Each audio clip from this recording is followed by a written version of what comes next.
Hi guys, welcome to Comfort Life channel. I hope you're doing great and I'm very happy to see you here today because today in this video we are discussing a very serious matter, and this is the food that is considered to be either healthy or is not considered to cause any harm, but on the other hand it is the dangerous food that we should not eat. And unfortunately many of these foods are on our table almost on a daily basis, but they can cause real serious health problems like diabetes, heart problems, like weight gain, and even cancer. I will start with the food that has been considered healthy for decades, and that would be fruit juice. Well, of course, it feels so good when you start your morning with just a glass of fruit juice and it tastes so good, but it is not healthy. It actually might be as dangerous as soda because of its fructose level. So let's imagine a picture. You are sitting and enjoying an 8-ounce glass of orange juice. That's the most popular one. First of all, I really doubt you've prepared it yourself. You bought it on the market, and that's highly processed food.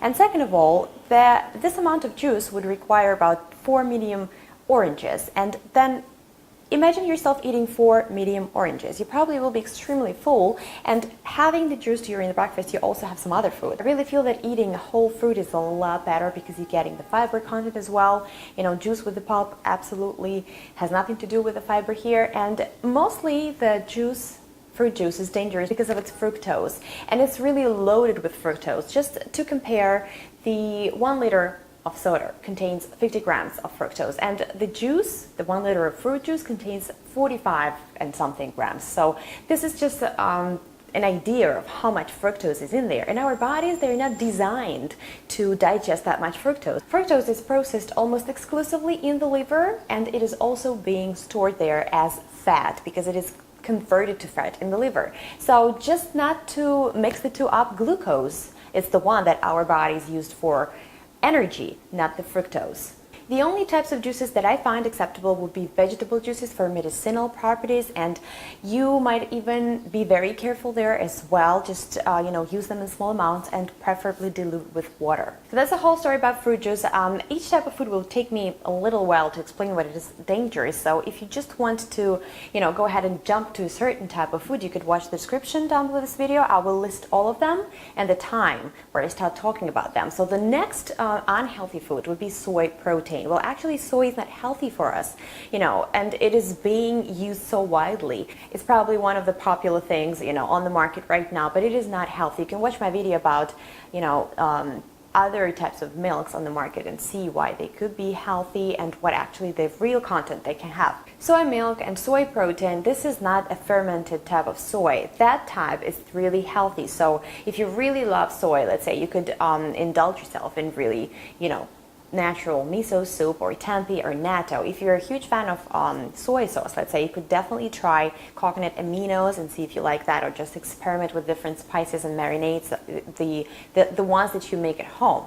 And the soy protein is a problem. According to the studies, it has been linked to so many health diseases, including human cell death. Among the dangers that it might possess would be the breast cancer, cystic fibrosis, asthma, allergic reactions, underactive thyroid, and also endometrial cancer, as well as kidney disease and urinary bladder cancer. So I believe these should be pretty much, persuasive for you to stop consuming non-fermented soy and also soy protein. Besides, the soy that is not organic, it is 100% most likely to be a GMO modified product. The next unhealthy food would be the sugar alcohols. Well, people, when see them in the ingredients, they don't really pay attention to them a lot because mostly you can see them in as a sugar replacement, also in sugar-free gum and also sugar-free baked goods.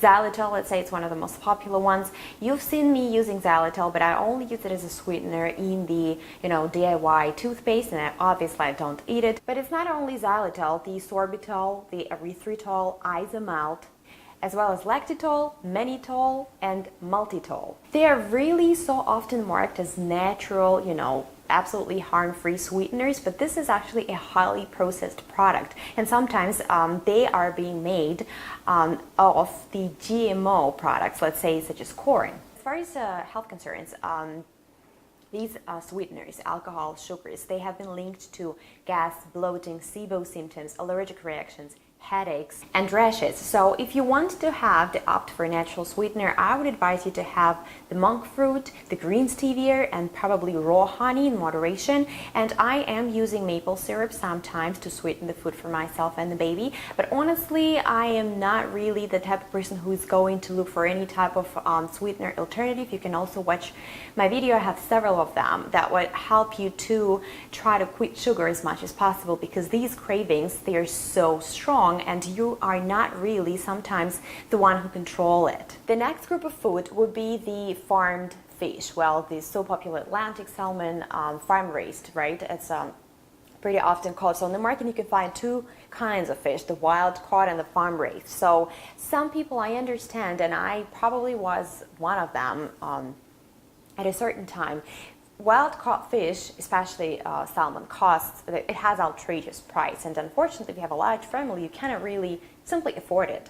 And I don't even still afford it sometimes, so I just don't buy it, because the farm-raised salmon, it is not a healthy food. First of all, well, if you've even noticed, if you've ever tried both, you would see a huge difference of, the wild salmon has lean sort of muscles in there, and whereas the farm-raised salmon is like fat. It's a lot of fat, and believe it or not, it might lead to type 2 diabetes and the weight gain. Well, first of all, there is omega-3 and omega-6. Why fish is so good for us? Because it contains omega-3s, right, fatty acids. And in the farm-raised salmon, it contains more omega-6 fatty acids, which cause the inflammation. So it's a complete imbalance of these two omegas in there. So actually, you still spend a lot of money buying a farm-raised fish, but you get the product, pretty much the product that has no nutritional value for you, but also can damage your health. Also, there was research done in a New York university in Albany. It found really high dioxin levels in the farm-raised salmon. It was like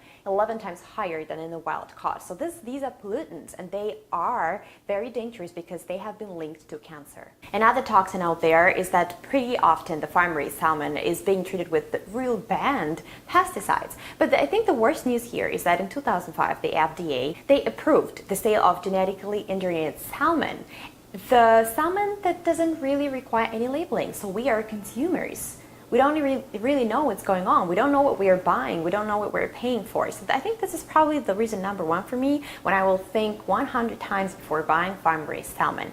I should probably continue here and also talk about the shrimp. Shrimp is considered to be healthy food, but it isn't. There is a certain thing that's being used in shrimp to prevent its discoloration, and that is a food additive, and you're eating it when you're eating shrimp. The biggest problem with this additive is that it contains estrogen-like compounds, and that reduces the sperm count in men and increases the risk of breast cancer in women. Besides, shrimp farm pond waters are being treated with neurotoxic pesticides. These pesticides could really lead to different things like ADHD and memory loss and even tremors. There is also a certain thing that's being used to kill the fungus on the shrimp eggs, and that is a cancerogen. So I think I shouldn't even continue here. Shrimp is actually the food that you need to stay away from no matter how much you love it. If you're a fish lover, right, you should definitely have a better choice, like wild caught Alaskan salmon, also Pacific sardines, or Atlantic mackerel. Actually, all the others would never be your best option here.